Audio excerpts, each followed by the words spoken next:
Hello students, आज की video में डिस्कस करते हैं एमसीक्यूज क्लास 12 सब्जेक्ट इंग्लिश और सप्लीमेंट्री रीडर विस्टास।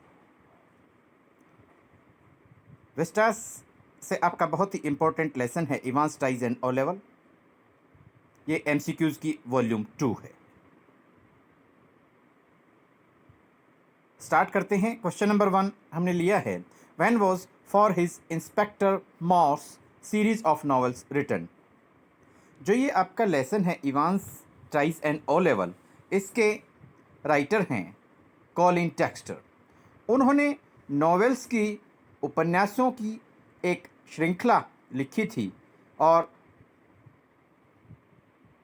आप कहें inspector Moore's series, for his inspector Moore's series, ये कब लिखी गई थी? तो ये क्वेश्चन आपसे पूछा गया है। आपका करेक्ट आंसर होगा बिटवीन 1975 टू 1999। 1975 से 1999 तक ये नॉवेल्स की सीरीज़ लिखी गई थी, कॉलिन टेक्स्टर ने लिखी है। जो आपका ये लेसन है Evans tries and O level, इस लेसन के राइटर हैं कॉलिन टेक्स्टर। बिटवीन 1975 टू 1999, 1999, 1975 से 1999 के बीच में ये for his inspector Morse series of novels लिखी गई थी। Why was the governor not ready to take risk. जो गवर्नर थे प्रिजन के, जेल के, वो कोई भी खतरा, आप कहें रिस्क, नहीं उठाना चाहते थे। क्यों नहीं उठाना चाहते थे? करेक्ट आपका आंसर है बी, टू अवॉइड, ये एन नहीं होगा, ये ए होगा, to avoid a bad name, to avoid a bad name. यहाँ आपका आएगा, ये आपका करेक्ट आंसर है, to avoid a bad name.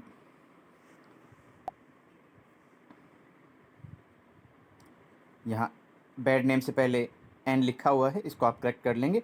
To avoid a bad name, ये आपका करेक्ट आंसर होगा। What aided Evans arrest. यहाँ एडिड का मतलब सहायता करना। इवांस की जो अरेस्ट हुई, गिरफ्तारी हुई, उसमें किस चीज़ ने सहायता की? तो आपका करेक्ट आंसर होगा B, the clues Evans left. वो क्लूज, वो संकेत जो इवांस ने अपने पीछे छोड़े थे, उनके द्वारा इवांस की जो अरेस्ट है उसमें मदद मिली, उसमें सहायता मिली। What aided Evans arrest, the clues Evans left. Who was very clever and intelligent. बहुत इंटेलिजेंट, बहुत बुद्धिमान, बहुत चतुर कौन था?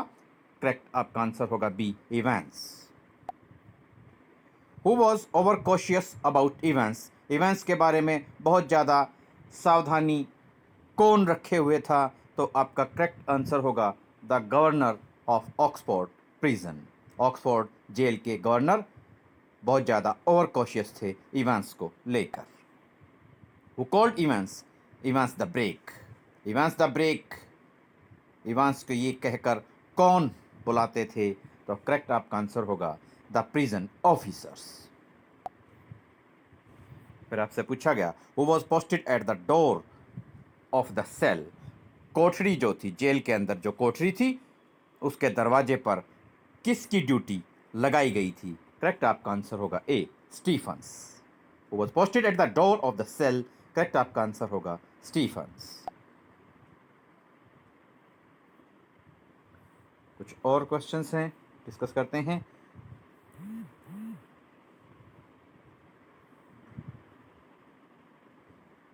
When did the examination begin? Examination जो है, पेपर जो है, कब शुरू हुआ? तो आपका देखिए, शेड्यूल्ड था पेपर एट 9:15, 9:15 पर पेपर स्टार्ट होना था, लेकिन शुरू हुआ 10 मिनट लेट, 10 मिनट्स लेट, 9:25 पे।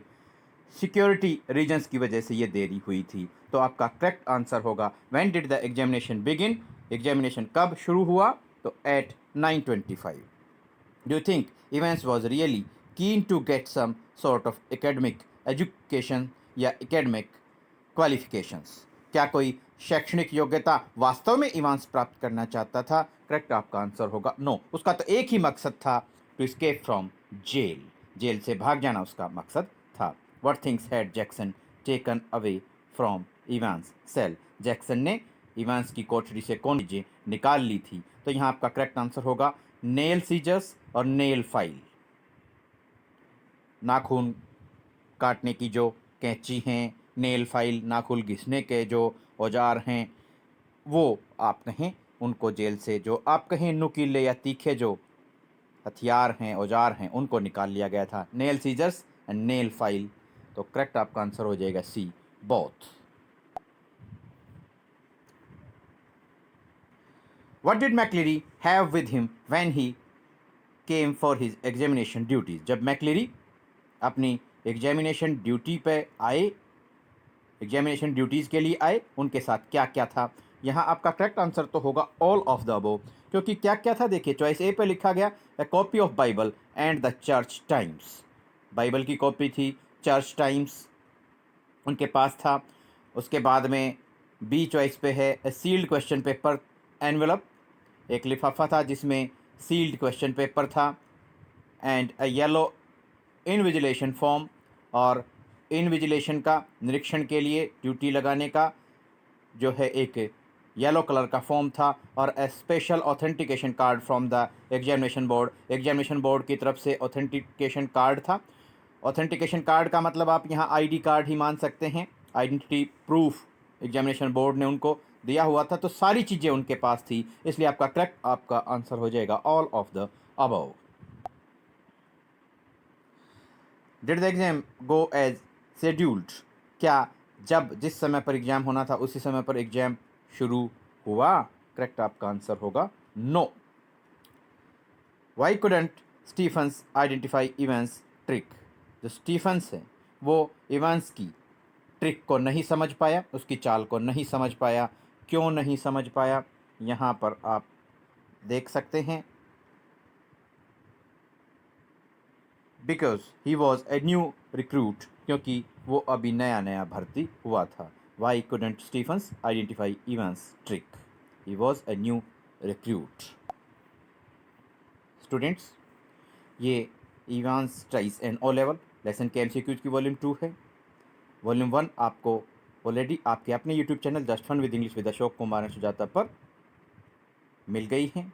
आप अच्छे से अपनी तैयारी करें, और एग्जाम से रिलेटेड अगर आपको और भी कोई टॉपिक चाहिए जिसको समझने में आपको दिक्कत आ रही है, आप कमेंट बॉक्स में लिखकर पूछ सकते हैं। हम पूरी कोशिश करेंगे जल्द से जल्द उस टॉपिक पर आपको वीडियो अवेलेबल करा दी जाए। साथ में ऐसे स्टूडेंट्स हैं जिनको इन वीडियोस से फ़ायदा हो सकता है, आपको लगता है, उन स्टूडेंट्स तक ये वीडियो ज़रूर पहुंचाएं। केवल स्टूडेंट्स की हेल्प के लिए ये वीडियोस बनी हैं, ताकि वीडियोस बनाने का जो असली मकसद है वो पूरा हो सके। आपके एग्जाम्स के लिए best of luck. Thanks, have a nice day.